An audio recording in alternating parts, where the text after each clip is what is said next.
Hello दोस्तों, जैसा कि हम जानते हैं रेलवे की जो एग्ज़ाम थी वो पोस्टपोन कर दी गई। जो ग्रुप एनटीपीसी लेवल का जो एग्ज़ाम होने वाला था वो पोस्टपोन कर दिया गया है। इसका कारण क्या था? इसका कारण था छात्रों द्वारा किया गया प्रतिरोध, जिसमें छात्रों की मांग थी कि जो भी कैंडिडेट्स है वो यूनिक कैंडिडेट हो, जबकि second stage, third stage, fourth stage में उनका दोबारा नाम आने की वजह से ऐसा प्रतिरोध जताया गया था। और दूसरा प्रतिरोध ये था कि जो ग्रुप डी की एग्ज़ाम यानी कि जो ग्रुप लेवल 1 का एग्ज़ाम है उसमें सेकेंड सीबीटी जो है वो नहीं लिया जाए।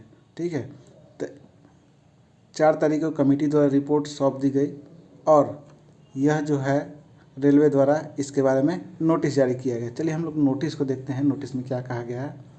Ministry of railway of in terms of order number ERB dash dated 26 January 2022 has constituted a committee to examine the concerns of candidates of CEN 01 2009 non-technical popular categories and CEN RRC dash 01 oblique 2009-19 level 1. It has now been decided as follows.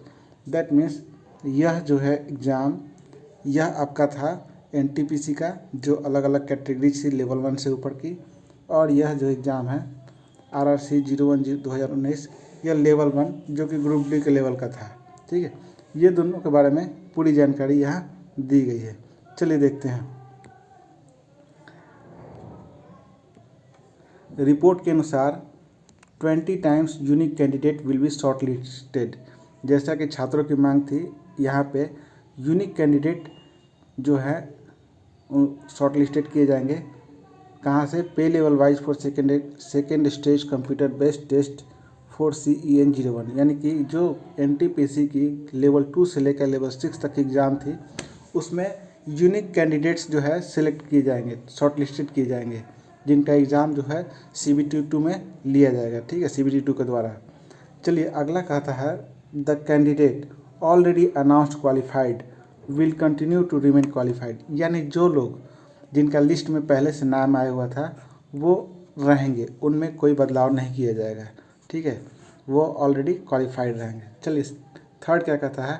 The list of additional candidates getting short listed will be notified at each pay level, यानी कि जितने भी exams होने वाले हैं, हर level का exam अलग अलग होने वाला है। ठीक है, और जब भी उस एग्ज़ाम कंडक्ट किया जाएगा उसके पहले जितने भी एडिशनल कैंडिडेट हैं वो वहाँ पे शॉर्ट लिस्ट उनका दिया जाएगा। ठीक है, उनको नोटिफाई किया जाएगा कि ये स्टूडेंट्स जो एग्ज़ाम देने वाले हैं, आप इसको समझिएगा। ठीक है, मतलब जितने भी स्टूडेंट्स जो हैं वो सिलेक्ट होंगे, उनका जब भी एग्ज़ाम होगा, जैसे सेकेंड लेवल का एग्ज़ाम होने वाला है। ठीक है, जैसे ही सेकेंड लेवल का एग्ज़ाम होगा तो सेकेंड लेवल में जितने भी शॉर्ट लिस्टेड, सिलेक्टेड नहीं कहेंगे, शॉर्ट लिस्टेड कैंडिडेट जो होंगे वो उनकी एक लिस्ट प्रोवाइड की जाएगी कि ये एग्ज़ाम में अपीयर होने वाले हैं। ठीक है, तो चलिए हम लोग अगली लाइन देखते हैं क्या कहता है। अगली लाइन कहती है RRB wise second stage each pay level पे एग्ज़ाम होगा और all candidates of 1 RRB accommodated in a single shift, यानी कि सिंगल शिफ्ट में एग्ज़ाम लेने वाला है, which should eliminate normalization. Normalization जो है किस आधार पे होगा हम लोग आगे देखते हैं। आगे दिया हुआ है wherever single shift is not possible, जहाँ पे सिंगल शिफ्ट पॉसिबल नहीं होगा because of capacity of constraints और otherwise percentage based normalization will be done, यानी कि जो नॉर्मलाइजेशन का प्रोसेस था वह अगर सिंगल स्टेज एग्ज़ाम होता है तो वो हटा दिया जाएगा, मतलब नॉर्मलाइजेशन नहीं किया जाएगा। लेकिन अगर यह 2 शिफ्टों में या 3 शिफ्टों में होता है तो कौन सा परसेंटेज बेस्ड नॉर्मलाइजेशन जो है यूज किया जाएगा। ठीक है, जो कि अब आगे हम लोग देखते हैं, आप समझ गए होंगे। Centralised RRC 2001-2019। ठीक है, ये लेवल 1 यानी ग्रुप डी के बारे में।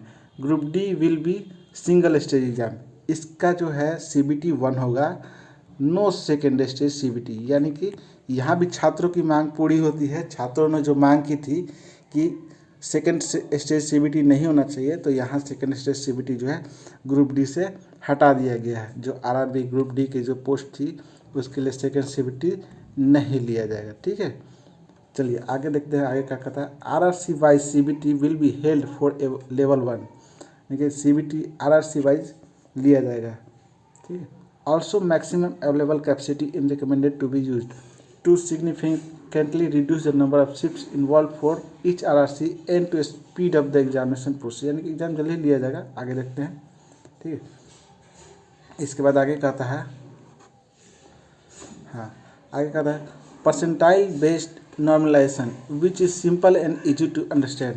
पहले जो नॉर्मलाइजेशन था वो थोड़ा समझ के बाहर था, तो इस बार ये परसेंटाइल बेस्ड नॉर्मलाइजेशन ला रहा है जो कि यूज़ किया जाएगा जहाँ नंबर ऑफ शिफ्ट्स जो ज़्यादा होंगे। अगर नंबर ऑफ शिफ्ट्स जैसे CBT ये ग्रुप D का एग्ज़ाम हो या NTPC का एग्ज़ाम हो, और दोनों में अगर एक से ज़्यादा शिफ्ट होता है तो वहाँ पे परसेंटाइल बेस्ड जो है आपका लिया जाएगा। ठीक है, परसेंटाइल बेस्ड नॉर्मलाइजेशन किया जाएगा।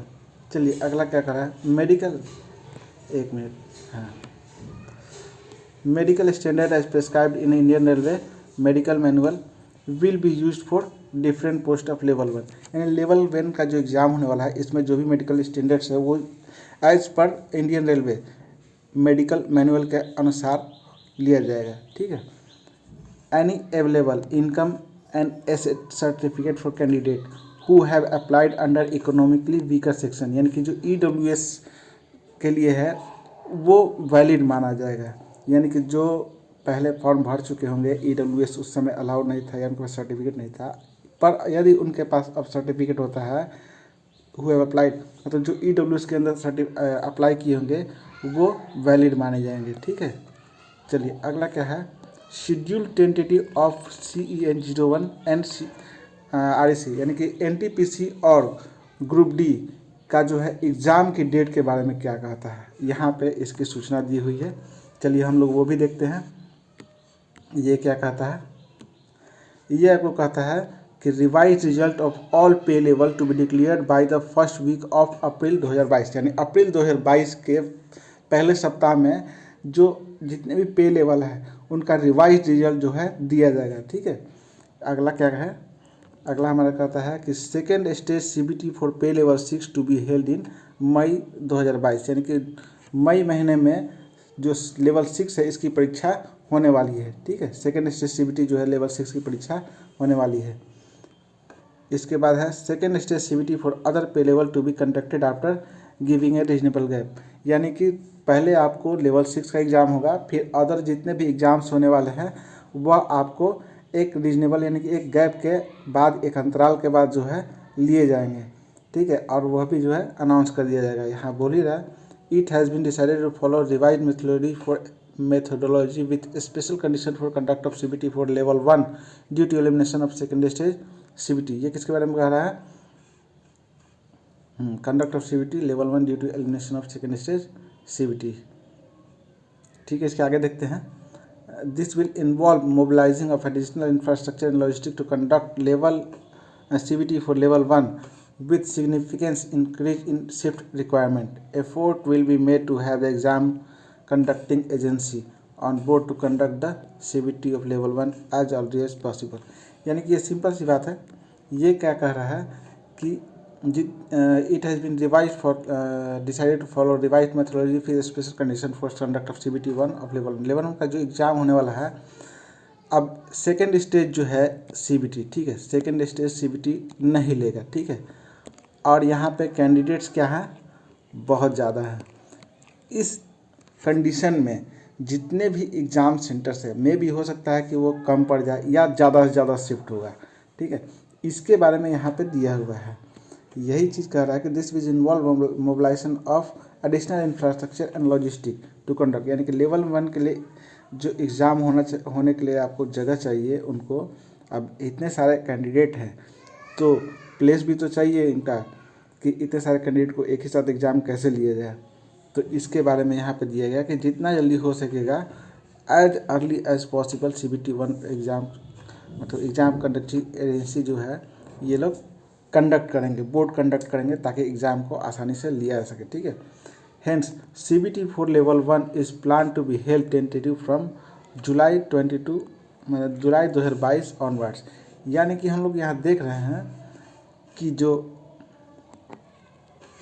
क्या है अपना RRB CBT 2, ठीक है, ये आपको अप्रैल से शुरू होने वाला है, ठीक है। और जो RRC है, ठीक है, यह आपका होने वाला है जुलाई 2022, ठीक है। तो इसी के साथ स्टूडेंट यहाँ पे ये पूरी नोटिफाइड सीट जो है, जो रेलवे द्वारा दी गई है, ये पूरा विस्तार से बता दिया गया है। और यदि कोई भी प्रश्न हो तो आप उसको कमेंट बॉक्स में पूछ सकते हैं, वो आपको बता दिया जाएगा, ठीक है। और एग्ज़ाम के लिए प्रिपेयर हो जाए। Best of luck. Thank you. Like and subscribe our channel. धन्यवाद।